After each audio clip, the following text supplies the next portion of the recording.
Everyone, हम गए थे घूमने कुल्लू। मैं, मेरी मम्मा, मेरी बेस्ट फ्रेंड और मेरी कज़न। हमने यहाँ बहुत मज़े किए। यहाँ हम बस स्टैंड गए थे। यहाँ का बस स्टैंड काफ़ी हाई फाई लेवल का था। मतलब कि शिमला और सोलन का बस स्टैंड तो इसका कोई मुकाबला नहीं कर सकता। इसमें ऊपर और मॉल टाइप था। यहाँ बहुत सारे अलग अलग ब्रांड के शोरूम थे, तो हम उनमें से एक ब्रांड के उसमें शोरूम में घुसे। कपड़े और जूते और थोड़ा बहुत सामान था। सामान मस्त था, शोरूम दिखने में मस्त था, पर रेट कुछ ज़्यादा ही हाई फाई थे। नॉर्मल से नॉर्मल चीज़ में अगर ब्रांड का नाम लगा देते हैं और उसका रेट कुछ ज़्यादा ही हाई हो जाता है। यहाँ पे एक कोट था जो 12,000 का था। वहाँ पे शोरूम में काम करने वाली एक मैम मेरे पास आई। उन्होंने बोला कि इसमें 40% ऑफ है, तो मगर 40% क्या, इस पर 60% ऑफ होता तब भी नहीं लिया। मैं ये ले सकती थी क्योंकि बहुत ही आउट ऑफ द बजट का सारा सामान था। यहाँ पर्स भी 6-7 हज़ार रुपये के थे। इसमें कुछ सामान अच्छा था, पर कुछ रेट कुछ ज़्यादा ही हाई फाई था मेरे हिसाब से। तो उसमें कई पर्स थे जो नॉर्मल ही लग रहे थे, पर उनका रेट 12-13 हज़ार। जिसके बाद हम दूसरे उसमें गए। ये मॉल टाइप था जिसमें सब कुछ मिलता है। यहाँ पे आर्टिफिशियल फ्लावर, कीचेन, मस्त मस्त। आज तक मैंने इतने सुंदर कीचेन कहीं नहीं देखे थे। यहाँ पे बहुत सारा क्यूट और अच्छा सामान था। यहाँ के रेट भी वैसे थे, पर सब कुछ महंगा था। मतलब चीज़ के अकॉर्डिंग सब कुछ ठीक ही था। मतलब क्वालिटी और जितनी सुंदर दिखने में चीज़ें थी उसके हिसाब से। पर हमारे पास पैसे नहीं थे तो क्या ही कर सकते थे। बट हाँ, मैंने डिसाइड किया अगर मैं कभी लाइफ में दोबारा कुल्लू गई और मेरे पास पैसे होंगे तो मैं वहाँ बहुत सारी शॉपिंग करूँगी। बहुत बहुत बहुत बहुत सारी शॉपिंग करूँगी। यहाँ बहुत अच्छे वेस, फ्लावर वेस, डब्बे और गिफ्ट बॉक्स टाइप का, जिसको गिफ्ट करना हो या फिर रखना हो उसके लिए बहुत क्यूट क्यूट से बॉक्स थे। ये तो दिखने में मस्त लग रहे थे। मतलब मेरे को कोई खाली इनको गिफ्ट कर दे तब भी मज़ा आ जाए। और ये शो पीस की चीज़ें भी बड़ी मस्त मस्त थी। हालांकि इनके रेट भी उसी हिसाब से थे, पर चलो क्वालिटी जिस टाइप की थी और ये चीज़ें थी उसके मुकाबले रेट भी ठीक थे। तो जब मानसी के होंगे तभी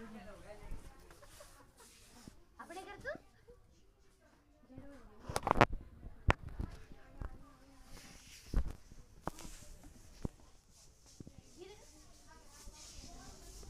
मानसी 150 का सिंपल लेना isn't it cute 150 का नहीं है। ऊपर और एक और नंबर देख लो 1150 है।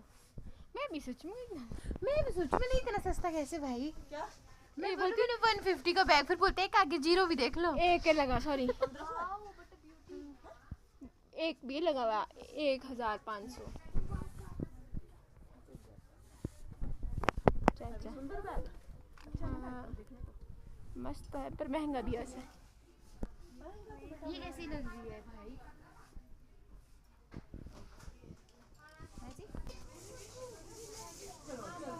यहाँ होम डेकोर से लेके किचन से लेके ज्वेलरी, लड़कियों का, लड़कों का, बच्चों का, बड़ों बूढ़ों, मतलब घर में जितने भी सामान यूज़फुल होता है, चाहे वो शो ऑफ का हो या फिर यूज़ करने का, सब कुछ था। और सब कुछ काफ़ी मस्त था। मन तो कर रहा था कि बहुत कुछ ले लूँ, पर मैंने कुछ लिया नहीं, एक बोतल कुछ छोड़ के।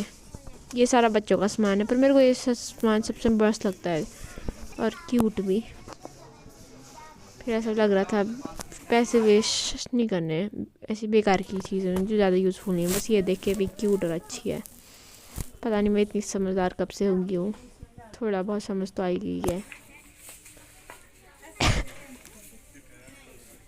बाकी मेरी मम्मी और मेरी बेस्ट फ्रेंड और मेरी कज़न ने भी एक आधा सामान थोड़ा बहुत लिया। और ये देखो मेरी बेस्ट फ्रेंड कप की तलाश में, उसको कप बड़े अच्छे लगते हैं।